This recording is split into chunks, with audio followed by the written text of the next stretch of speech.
Selamat datang di channel Puskesmas Paripurna. Kali ini kita akan membahas tentang panduan praktek klinik untuk kasus seperti di buah ini. Tinea pedis manum. 1. Pengertian, definisi.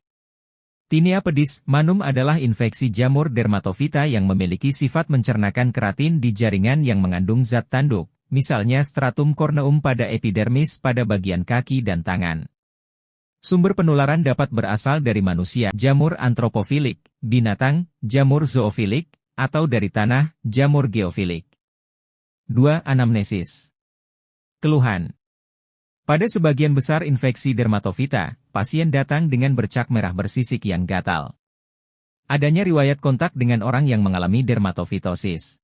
Faktor risiko. 1. Lingkungan yang lembab dan panas. 2. Imunodefisiensi. 3. Obesitas. 4. Diabetes mellitus. 3. Pemeriksaan fisik. Gambaran umum, lesi berbentuk infiltrat eritematosa, berbatas tegas, dengan bagian tepi yang lebih aktif di bagian tengah, dan konfigurasi polisiklik. Tinea pedis et manum merupakan dermatofitosis yang terjadi pada kaki dan tangan. 4. Pemeriksaan penunjang. Tidak dapat dilakukan pemeriksaan mikroskopis. 5. Kriteria diagnosis. Diagnosis ditegakkan berdasarkan anamnesis dan pemfisik. Bila diperlukan dilakukan pemeriksaan penunjang. 6. Diagnosis kerja. Tinea pedis manum. 7. Diagnosis banding. Tinea pedis, hiperhidrosis, dermatitis kontak, dishidrotic eczema. Tinea manum, dermatitis kontak iritan, psoriasis. 8. Penata laksanaan. 1. Higiene diri harus terjaga, dan pemakaian handuk, pakaian secara bersamaan harus dihindari. 2. Untuk lesi terbatas, diberikan pengobatan topikal, yaitu dengan antifungal topikal seperti krim ketoconazole, miconazole, yang diberikan hingga lesi hilang dan dilanjutkan 1 minggu kemudian untuk mencegah rekurensi. 3. Untuk penyakit yang tersebar luas atau resisten terhadap terapi topikal, dilakukan pengobatan sistemik dengan A. Griseofulvin dapat diberikan dengan dosis 0,5 hingga 1 gram per hari untuk orang dewasa dan 0,25-0,5 gram per hari untuk anak atau Oktober 25 mg kg BB hari, terbagi dalam 2 dosis.